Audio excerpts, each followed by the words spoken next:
ये है हिंदी का प्रीवियस ईयर एग्ज़ाम सेट। जी हाँ साथियों, पहले हमने हिंदी के इस एग्ज़ाम सेट के बारे में जान लेते हैं कि किस तरह से पहले क्वेश्चन पूछे जा चुके हैं और उसी आधार पर हम नेक्स्ट क्वेश्चन की तरफ चलते हैं। शुरुआत करते हैं पहले क्वेश्चन के साथ। जी हाँ साथियों, क्वेश्चन है अपना सज्जन शब्द में समास, यानी कि समास चैप्टर से अपना ये हिंदी का क्वेश्चन आ रहा है। पूछा गया है सज्जन शब्द, सज्जन शब्द में कौन सा समास है, तो सत है जोजन, यानी कि समास का हम विग्रह करेंगे तो हमने देखा सत है जोजन यानी कि कर्मधारय समास निकल कर आ रहा है। इसके अलावा तत्पुरुष समास के बारे में हम बेहतर जानते हैं, द्विगु समास के बारे में, द्वंद्व समास के बारे में भी। नेक्स्ट क्वेश्चन आता है अपना, एक भारतीय आत्मा के नाम से कविता की रचना किसने की, तो सही जवाब होगा, यहाँ पर कविता के बारे में बात की गई है और एक भारतीय आत्मा, इसका सही जवाब होगा माखनलाल चतुर्वेदी। जी हाँ साथियों, Makhanlal Chaturvedi option number C हमारा सही जवाब होगा। इस तरह के क्वेश्चंस को करने के लिए आपको ये चीज़ें याद ही करनी होंगी, क्योंकि हमें भी याद करनी पड़ रही हैं, और क्योंकि लेखकों के नाम याद ही किए जाते हैं, या फिर आपने कभी स्टोरी पढ़ी हो। पश्चिमी हिंदी का संबंध किस अपभ्रंश से माना जाता है, तो पश्चिमी हिंदी का जो संबंध है वह सौर श्रेणी अपभ्रंश से माना जाता है। जी हाँ साथियों, सौर श्रेणी अपभ्रंश से माना जाता है पश्चिमी हिंदी का। नेक्स्ट में चलते हैं कोर्ट में, सामान्य वर्तमान काल का उदाहरण कौन सा है इनमें से, चार ऑप्शन दिए गए हैं। रमेश ने समाचार पत्र पढ़ा, सीता बाजार जाती होगी, वह कलकत्ता जाता है, वर्षा हो रही थी। तो ऑप्शन नंबर हमारा सी हमें पता लग रहा है कि सामान्य वर्तमान काल जैसा क्वेश्चन का ऑप्शन है। नेक्स्ट होता है, आचार्य भरत ने काव्य दोषों की संख्या कितनी बताई है। आचार्य भरत के बारे में जब आपने हिंदी पढ़ी होगी तो काफ़ी सुना होगा। यहाँ पर 10, ऑप्शन नंबर ए हमारा सही जवाब हो जाएगा। आचार्य भरत ने काव्य दोषों की संख्या 10 बताई है। नेक्स्ट है, इनमें से कौन सा कवि फूल बाबू के नाम से भी जाना जाता है, तो कुछ टिप्स भी होते हैं किसी क्वेश्चन को याद करने की। तो इसका सही जवाब होगा option number D, Rajkamal Chaudhary. तो जो कमल का मतलब नाम आ रहा है तो यानी कि फूल से संबंध हुआ, तो इसे रिलेट करने के लिए मान सकते हैं। बाकी याद करने का तरीका हमने आपको बता ही दिया कि इसे पढ़ के ही याद किया जाएगा, रिवीजन के साथ ही याद किया जाएगा। नेक्स्ट है, इनमें से लुटेरा शब्द में प्रत्यय है ना, उपसर्ग और प्रत्यय दो होते हैं, तो यहाँ पर प्रत्यय के बारे में पूछा गया है। और लुटेरा में तो एरा शब्द होगा, यानी छोटी ए की मात्रा आ रही है, तो ऑप्शन नंबर सी हमारा सही जवाब हो जाएगा, एरा। नेक्स्ट है, इनमें से जो ना जानता हो के लिए उपयुक्त शब्द क्या है, यानी कि अनेक शब्दों के लिए एक शब्द का क्वेश्चन आया है यहाँ। जो ना जानता हो यानी कि अज्ञ, जो ना जानता हो अज्ञ, अज्ञेय का मतलब होता है जिसे कोई ना जानता हो, है ना, और ज्ञानी का मतलब तो हो ही गया, और अज्ञानी का मतलब भी जो अनपढ़ हो, जो कुछ ना जानता हो। नेक्स्ट क्वेश्चन की तरफ चलते हैं, गिरिराज किशोर को उनकी किस रचना के लिए व्यास सम्मान दिया गया, तो गिरिराज किशोर थे, इनकी एक रचना थी पहला गिरमिटिया, इनके लिए इन्हें व्यास सम्मान मिल चुका है। निराधार शब्द में विलोम शब्द कौन सा होगा, निराधार जैसे ही शब्द से पता लग रहा है, निराधार, आधार, साधार, इस तरह के, है ना, तो यहाँ पर सही जवाब होगा ऑप्शन नंबर डी, साधार। निराधार का मतलब नेगेटिव वर्ड है, तो हमें इसका पॉजिटिव चाहिए, तो साधार ये शब्द का ऑप्शन सही हो जाएगा, option number D. Next question की तरफ चलते हैं। 11 है, स्वागत शब्द में कौन सी संधि है, तो जब हम ऑप्शन देखते हैं तो स्वागत शब्द में हम देखते हैं तो स्व प्लस आगत, इस तरह के शब्द बनते हैं। ऑप्शन नंबर सी हमारा सही जवाब हो जाएगा, यन। जी हाँ साथियों, यन संधि, क्योंकि जब हम स्वागत का विच्छेदन करते हैं, संधि विच्छेद करते हैं, तो शु प्लस आगत बनता है, ठीक है, तो यहाँ पर इस तरह के शब्दों के लिए संधि विच्छेद में यन संधि होगी। नेक्स्ट क्वेश्चन आता है, वीर शब्द की भाववाचक संज्ञा के बारे में पूछा गया है, संज्ञा के साथ में भाववाचक संज्ञा पूछी गई है, ठीक है। वीरता हो सकता है, वीरत्व ये भी हो सकता है, वीर और ये भी हो सकता है, ए और सी, यानी कि 4 ऑप्शन इस तरह से दिए गए। तो जो वीरत्व है ये विशेषण है एक तरह से, लेकिन वीरता नॉर्मल एक शब्द है, वीर भी एक नॉर्मल शब्द है, तो यानी कि ये संज्ञा के शब्द होते हैं, जब किसी के नाम हो तो उसे संज्ञा कहा जाता है।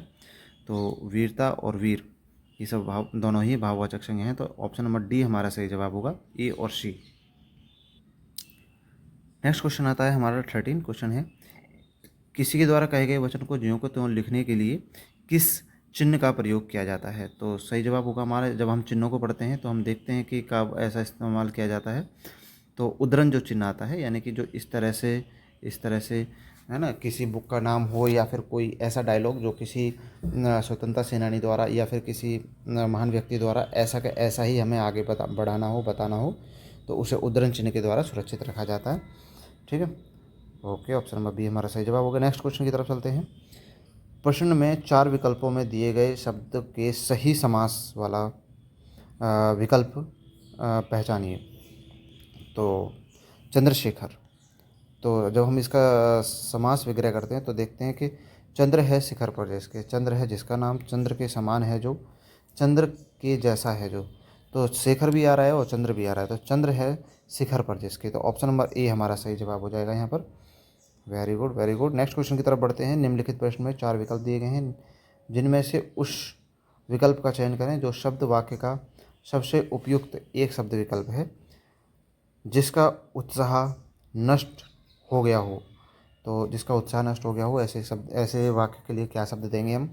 उत्साही नहीं, उद्यमी, उद्यमी मतलब इंडस्ट्रियस, हतोत्साहित हो सकता है, जिज्ञासु, जिज्ञासु मतलब जानने वाला, यहाँ तो ख़त्म हो गया है सब कुछ, तो हतोत्साहित। ऑप्शन नंबर सी हमारा सही जवाब हो जाएगा, ऑप्शन नंबर सी।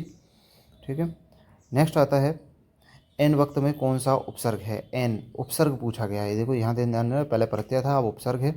तो एन और वक्त 2 शब्द हैं और एन मिलकर वक्त के साथ एक बड़ा शब्द बना है, तो एन। ऑप्शन नंबर डी हमारा सही जवाब हो जाएगा, एन। ठीक है। नेक्स्ट क्वेश्चन की तरफ चलते हैं। इनमें से कौन सा शब्द पानी शब्द का अर्थ नहीं है? पानी, पानी का मतलब इज्जत। हाँ, कई बार हम बोलते हैं पानी उतर गया, यानी कि इज्जत उतर गई है ना। कांति, कांति शब्द में भी आ जाती हैं चीज़ें। और जल, जल तो अभी हमने बोला ही है ना। तो हाथ,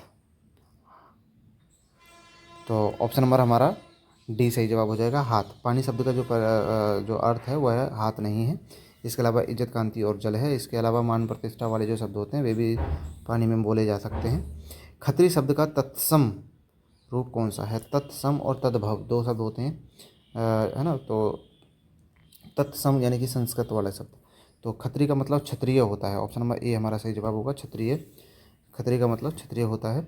नेक्स्ट क्वेश्चन आता है, आत्मत्याग शब्द में कौन सा उपसर्ग है? आत्मत्याग, आत्मत्याग शब्द में कौन सा उपसर्ग है? उपसर्ग के बारे में बात की गई, यानी कि पहला शब्द, तो आत्म होगा, आत्म जो है उपसर्ग होगा। ऑप्शन नंबर डी हमारा सही जवाब हो जाएगा। Very good, very good. बात आगे बढ़ रही है बहुत अच्छी तरीके से। अभी हम 20वें क्वेश्चन पे आए हैं कि आप हिंदी जानते हैं, यह किस प्रकार का वाक्य है? तो प्रश्नवाचक है, संकेतवाचक है, निषेधवाचक है, विधानवाचक है। सिंपल सी बात है, क्या शब्द आ रहा है? क्वेश्चन मार्क भी आ रहा है, तो ऑप्शन नंबर हमारा बी सही, ए सही जवाब हो जाएगा, प्रश्नवाचक, प्रश्नवाचक होगा। हम लगभग 8 मिनट में 20 क्वेश्चंस कर चुके हैं अभी जब हम नॉर्मल कर रहे हैं, लेकिन बहुत अच्छी तरीके से किया है हमने। नेक्स्ट क्वेश्चन की तरफ चलते हैं। यहाँ पर टोटल नंबर ऑफ़ क्वेश्चंस 40 देखने को मिलेंगे आपको, और कमेंट सेक्शन में आप बताते रहें कि आपको ये क्वेश्चंस कितने आपने अभी तक हल किए जो आपको आते थे। बाकी आपको कोई नया क्वेश्चन मिला है तो उसके बारे में भी जानकारी दें। दुख की पिछली रजनी बीज, विकसता सुख का नवल प्रहात, उस उक्ति में किस रचनाकार द्वारा की गई है? इस तरह की लाइंस या फिर उपन्यास या फिर नाटक ये सभी आते हैं तो ये सब याद ही किए जाते हैं, लेकिन कुछ एक ट्रिक भी है इन्हें याद करने की, क्योंकि कुछ काल के हिसाब से भी याद किए जाते हैं। तो यहाँ पर हमारा सही जवाब रहने वाला है जयशंकर प्रसाद। जयशंकर प्रसाद द्वारा ये चीज़ें रचित की गई थी, ये रचनाकार हैं इस जयशंकर प्रसाद। नेक्स्ट क्वेश्चन की तरह, गंगा मैया के उपन्यास के लेखक कौन हैं? गंगा मैया के जो लेखक हैं उनके उपन्यास के लेखक हैं जो नागार्जुन हैं, या भैरव प्रसाद हैं, या राही मासूम रजा हैं, या अब्दुल बिस्मिल्लाह हैं। तो सही जवाब होगा ऑप्शन नंबर बी। जी हाँ साथियों, भैरव प्रसाद गुप्त। गंगा मैया जो लेखक हैं, या फिर सती मैया, इस तरह की जो कहानियाँ हैं उनके जो लेखक हैं वह भैरव प्रसाद गुप्त हैं। नेक्स्ट क्वेश्चन की तरफ चलते हैं। नेक्स्ट क्वेश्चन है, निम्नलिखित वाक्य में से खाली स्थान पर सही शब्द का चुनिए शब्द को। आजकल के नौजवानों ने बुजुर्गों की, यहाँ पर खाली स्थान दिया गया है, ख़राब कर रखी है। क्या ख़राब कर रखी है? मिट्टी, बालू, सूरत या दिमाग। तो यहाँ पर हम मिट्टी शब्द का ही इस्तेमाल करते हैं कि मिट्टी ख़राब कर रखी है। ठीक है, तो ऑप्शन नंबर ए हमारा सही जवाब होगा। चैन की बंसी बजाना मुहावरे में सही अर्थ होगा। तो चैन की बंसी बजाना यानी कि सुख से रहना, धीरे धीरे काम करना, बात पर अड़े रहना, प्रतीक्षा करना। यह ऑप्शन नंबर ए हमारा सही जवाब हो जाएगा, सुख से रहना, सुख से रहना। नेक्स्ट चलते हैं। निम्नलिखित वाक्यों में रेखांकित खंड के स्थान पर प्रयुक्त होने वाले सबसे उपयुक्त विकल्प का चयन कीजिए। मैंने कल दिल्ली जा रहा हूँ। तो यहाँ पर एक शब्द का चयन करने के लिए कहा गया, हम कल दिल्ली जा रहा हूँ, इस तरह से नहीं बोला जाएगा। मेरे कल दिल्ली जा रहा हूँ, यह भी नहीं। मैं कल दिल्ली जा रहा हूँ। तो ऑप्शन नंबर हमारा सी सही जवाब हो जाएगा, मैं कल दिल्ली जा रहा हूँ। इस तरह के वाक्य भी आते हैं, क्वेश्चन भी आते हैं। नेक्स्ट है, निम्नलिखित वाक्यांश के लिए उपयुक्त सार्थक शब्द क्या होगा? जिसने इंद्र पर विजय प्राप्त की हो। ठीक है, अनेकार्थी के लिए एक शब्द के लिए आ गए तो इंद्रजीत, इंद्रजीत को ही माना जाता है जिसने इंद्र पर विजय प्राप्त की हो। साफ साफ क्लियर हो गया। नेक्स्ट आता है 27 में, नीचे दिए गए वाक्यों में रेखांकित अंश के स्थान पर सबसे उपयुक्त विकल्प कौन सा होगा? हमें अपने माता पिता की शुश्रूषा करनी चाहिए। शुश्रूषा का मतलब होता है सेवा, तो ऑप्शन नंबर सी हमारा सही जवाब हो जाएगा, हमें अपने माता पिता की सेवा करनी चाहिए। ठीक है, और उपयुक्त शब्द के लिए बोला है। नेक्स्ट है, कि वह टूटी सी छानी हती, कह कंचन के अवधाम सुहावत। ठीक है, यानी कंचन मतलब सोना है ना, धाम मतलब घर, सुहावत मतलब सुहाना लगता है, अच्छा लगता है। कि वह टूटी सी छानी, टूटी मतलब कोई टूटी हुई चीज़, छानी मतलब छप्पर हो सकता है। तो यानी कि यहाँ पर कंपैरिजन किया जा रहा है, पहले टूटी सी छानी थी, अब कंचन का धाम है यानी कि सोने का धाम है, तो कंपैरिजन किया जा रहा है। तो यहाँ पर यमक या फिर उपमा या फिर रूपक या श्लेष, तो सही जवाब होगा हमारा उपमा अलंकार। जी हाँ साथियों, सही जवाब होगा हमारा उपमा अलंकार। यहाँ पर उपमा यानी कि कंपैरिजन किया जा रहा है, तो उपमा अलंकार होगा। नेक्स्ट क्वेश्चन की तरफ चलते हैं, हल्दी का तत्सम शब्द क्या होगा? हल्दी यानी कि हल्दी का संस्कृत शब्द क्या होगा? तो हरिद्रा, हरिद्रा, हरिद्रा हल्दी का तत्सम शब्द होगा। राम हंसता है, इस वाक्य में क्रिया का कौन सा प्रकार है? राम हंसता है, सकर्मक और अकर्मक दो क्रियाएं होती हैं मोस्टली। तो राम हंसता है यानी कि इसका जो प्रभाव है वो कर्ता पर पड़ रहा है ना। तो यहाँ पर सही जवाब दो, सही जवाब होगा हमारी यहाँ अकर्मक क्रिया है। तो क्योंकि क्योंकि कर्म पर कोई प्रभाव नहीं पड़ रहा है ना, तो यहाँ पर हमारी जो काम कर रहा है वो सीधा कर्ता पर पड़ रहा है, तो ये अकर्मक क्रिया होगी। नेक्स्ट क्वेश्चन आता है, निम्नलिखित रिक्त स्थान की पूर्ति उपयुक्त संज्ञा से कीजिए। जीवन में डैश होना अति आवश्यक है ना। तो जीवन में क्या होना? आप होना, मधुरता होना, अपना होना, कोई होना। तो हम यहाँ लिखने के लिए कई शब्द से बना सकते हैं, लेकिन मधुरता एक ऐसा शब्द है जो वाक्य को अच्छा पूरा करता है खुशी के साथ। जीवन में मधुरता होना अति आवश्यक है, ये भी बोल सकते हैं जीवन में अपना होना अति आवश्यक है या कोई होना अति आवश्यक है, लेकिन जो उपयुक्त शब्द होगा वो होगा मधुरता। निम्नलिखित मुहावरे में उपयुक्त अर्थ क्या होगा? उल्टी गंगा बहाना, नियम के विरुद्ध काम करना, बिल्कुल हो सकता है। नदी की धारा को मोड़ देना, ऐसा भी हो सकता है। बिना मतलब की बातें करना, हाँ ऐसा भी हो सकता है। दूसरों की वस्तु चुरा लेना, चलो ये तो अलग ही बात हो गई। लेकिन हमें तीन लगभग लग रहे हैं जिनको बाहुल्य में है। लेकिन हमें होगा नियम के विरुद्ध काम करना, हमें ऐसी बात करनी होगी। यहाँ नदी का मतलब नियम से ही है, बिना मतलब का मतलब नियम से ही है, यानी कि नियम के विरुद्ध काम करना। तो ऑप्शन नंबर ए हमारा है सही जवाब हो जाएगा। नेक्स्ट आता है, इनमें से जिसका जन्म अंडे से होता है उसको व्यक्त करने वाला शब्द कौन सा है? अंडे से उत्पन्न, जिसका जन्म अंडे से हुआ है पक्षी, बिल्कुल पक्षी का जन्म अंडे से होता है। अंडाजू, ये तो चलो छोड़ो। अंडज, हाँ हो सकता है। अंत्यजय नहीं। तो उस अंडे से जिसका जन्म हो रहा है यानी कि अंडज है ना। जो डायरेक्ट बेबीज़ को जन्म दे रहे हैं वे अलग हो गए, लेकिन यहाँ पर जो अंडे से जन्म ले रहे हैं उन्हें अंडज बोला जाएगा। ओके। नेक्स्ट है, निम्नलिखित में से अमृत का अनेकार्थी शब्द कौन सा होगा? अमृत, अमृत शब्द का अनेकार्थी क्या होगा? स्वर्ण हो सकता है भाई, पारा हो सकता है, दूध को भी अमृत बोल दिया जाता है। मोती, मोती को अमृत नहीं बोला जाता है ना। तो यहाँ पे ऑप्शन नंबर हमारा डी सही जवाब हो जाएगा कि अमृत का है जो मोती अनेकार्थी शब्द नहीं है। नेक्स्ट क्वेश्चन की तरफ चलते हैं। क्वेश्चन है नेक्स्ट, अमृतलाल नागर के उपन्यास मानस का हंस कथावाचक है। बुंदेलखंड का सांस्कृतिक जीवन है, ह्रासोन्मुख बुद्धकालीन भारत के हैं, लोरिक चंदा की लोक कथा है, और या फिर तुलसीदास का मानसिक विकास। तो यहाँ सही जवाब हो जाएगा हमारा तुलसीदास के जीवन से संबंधित यहाँ पर इस कथा वस्तु को लिखा गया है, उपन्यास को, जिसका नाम है मानस का हंस। जी हाँ साथियों, यहाँ पर तुलसीदास जी के जीवन के बारे में हम बात करेंगे। नेक्स्ट आता है, कौन शब्द के अनेकार्थी शब्द समूह का चयन कीजिए। और यानी कि और एक शब्द दिया है, इसके और क्या क्या शब्द हो सकते हैं? अन्य और उसका, अन्य तो हो सकता है लेकिन उसका नहीं हो सकता। सब परंतु सब हो सकता है, सब भी नहीं हो सकता, छोड़े। अगला दूसरा तथा हो सकता है, परंतु अपना, परंतु हो सकता है लेकिन अपना ये नहीं होगा। तो ऑप्शन नंबर बी हमारा सही जवाब होगा, दूसरा तथा। और का मतलब क्या होता है, जब हमें कोई नेक्स्ट शब्द भी लिखना होता है उसे हम जब और या तथा लिखते हैं। इनमें से किस शब्द में ऋषि ऋषि शब्द का मात्रा का उपयोग किया गया है? वृष्टि, रिपु, क्रिया, वर्षा। तो ऑप्शन नंबर ए हमारा सही जवाब होगा, वृष्टि।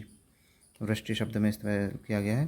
नेक्स्ट आता है 38 से लेकर के क्वेश्चन नंबर 40 तक, यानी कि 38, 39, 40 तीन क्वेश्चन रहने वाले हैं। नीचे दिए गए गद्यांश को पढ़कर पूछे गए प्रश्न के सबसे उपयुक्त उत्तर वाले विकल्प को चुनिए। तो यहाँ पर हम इस पैराग्राफ को पढ़ेंगे पहले, उसके बाद देखते हैं कि हम क्वेश्चन का जवाब दे पाते हैं।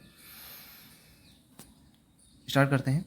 आधुनिक शिक्षा का नतीजा हमने देख लिया, हमने उस शिक्षा का नतीजा भी देख लिया जिसमें विकसित विज्ञान का सबसे महत्वपूर्ण स्थान है। उसके कारण व्यक्ति को कहीं भी या कितना भी मिलने के बावजूद तृप्ति नहीं होती है। इसका कारण यही है कि शिक्षा में स्वाभाविक आवश्यक अंगों को छोड़कर हमने ऐसे विषयों पर अधिक ध्यान दिया है जो मनुष्य का एक तरफा विकास करते हैं, जिसके कारण व्यक्तित्व का बड़े से बड़ा भाग अतृप्त रह जाता है। बाल्यावस्था में भी कला शिक्षा को कभी अभी तक उचित स्थान नहीं मिला है। जहाँ मिलता भी है वहाँ बच्चा 11-12 वर्ष होते ही उनकी शिक्षा क्रम से कला प्रवृत्तियों को निकाल दिया जाता है। ऐसा ही हर्बर्ट रीडर ने कहा है। हमारा अनुभव हमें बताता है कि हर व्यक्ति 11 साल की उम्र के बाद किशोरावस्था और उस बाद भी सारे जीवन काल तक किसी न किसी कला प्रवृत्ति को अपने भाव प्रकटन का जरिया बनाए रख सकता है। आज के सभी विषय जिन पर हम अपनी एकमात्र श्रद्धा रखते हैं, जैसे गणित, भूगोल, इतिहास, रसायन शास्त्र और यहाँ तक कि साहित्य भी जिस तरह पढ़ाए जाते हैं, उन सब की बुनियाद तार्किक है ना। इन पर एकमात्र जोर देने के कारण कला प्रवृत्तियों की जो भावना प्रधान होती है पाठ्यक्रम में से ही नहीं निकल जाती, बल्कि इन तार्किक विषयों को महत्व देने के कारण व्यक्ति के दिमाग से भी बिल्कुल निकल जाती है। किशोरावस्था को इस तरह गलत रास्ते पर ले जाने का नतीजा भयानक हो रहा है। सभ्यता रोज़ ब रोज़ बेढ़ब होती जा रही है, व्यक्ति का गलत विकास हो रहा है। उसका मानस अस्वस्थ है, परिवार दुखी है, समाज में फूट पड़ी है और दुनिया पर ध्वंस करने का जोर चढ़ा है। इस भयानक अवस्थाओं को हमारा ज्ञान विज्ञान सहारा दे रहा है। आज की तालीम भी इस दौड़ के साथ दे रही है। ठीक है, अब आता है क्वेश्चन। 3 क्वेश्चन है इसमें। तो क्वेश्चन नंबर हम 38 से शुरू करते हैं। पहले, अनुच्छेद के आधार पर किस पर सर्वाधिक ध्यान देने की ज़रूरत है? तो 4 ऑप्शन दिए गए, विज्ञान पर, कला विकृति पर, किशोरावस्था पर, बाल्यावस्था पर। तो कला विकृति के बारे में हमने बार बार पढ़ा कि भाई किशोरावस्था से हटा दिया जाता है कलावृत्ति, है ना। नेक्स्ट आता है कि किस अनुच्छेद के अनुसार गणित, भूगोल, इतिहास आदि विषय हैं, तर्क के हैं, भाव प्रधान के हैं, व्यक्ति सृजन की राह पर हैं, व्यक्ति विध्वंस की राह पर हैं। हमने पढ़ा है कि तार्किक सब्जेक्ट हैं। गणित हो गया, भूगोल हो गया, इतिहास हो गया, ये सभी तार्किक यानी कि तार्किक प्रधान है ये। नेक्स्ट आता है, ज्ञान विज्ञान को बहुत अधिक महत्व देने के कारण क्या हो रहा है? समाज उन्नति कर रहा है, इसके अलावा समाज में विभाजन हो रहा है, व्यक्ति सृजन की राह पर है, व्यक्ति विध्वंस की राह पर है। बहुत अधिक महत्व देने की वजह से ऑप्शन नंबर डी हमारा यहाँ सही जवाब हो जाएगा। यहाँ पर ऑप्शन नंबर डी, व्यक्ति विध्वंस की राह पर या फिर व्यक्ति सृजन की राह पर है। समाज में विभाजन हो रहा है, समाज उन्नति कर रहा है, उन्नति भी कर रहा है लेकिन साथ के साथ बहुत बड़ा एक विभाजन भी हो रहा है। जितना ज़्यादा जो लोग पढ़ लेते हैं वे दूर चले जाते हैं परिवार समाज से, है ना। तो इस मतलब ये माना जाए जो व्यक्ति ज़्यादा टेक्निकल होता है, यानी कि जो व्यवहारिक बंदा नहीं होता है, और टेक्निकली अगर तुम बात करोगे तो फिर मोस्टली ये होता है कि विभाजन हो ही जाता है ना। कुछ चीज़ें व्यवहारिक होती हैं जो संभाली जाती हैं, बस सही गलत अलग बात होता है, व्यवहारिक होना अलग बात होता है। ठीक है, ये हमारे 40 क्वेश्चंस रहे। ये सभी क्वेश्चंस काफ़ी अच्छे हैं, प्रीवियस एग्ज़ाम के हैं। मुझे विश्वास है कि आपको ये क्वेश्चंस करने में मज़ा आया होगा। मिलते हैं ऐसे नई क्वेश्चंस और नए अपडेट के साथ अगली वीडियो में। तब तक आप हमारे यूट्यूब चैनल को सब्सक्राइब कर लीजिए। नमस्कार साथियों।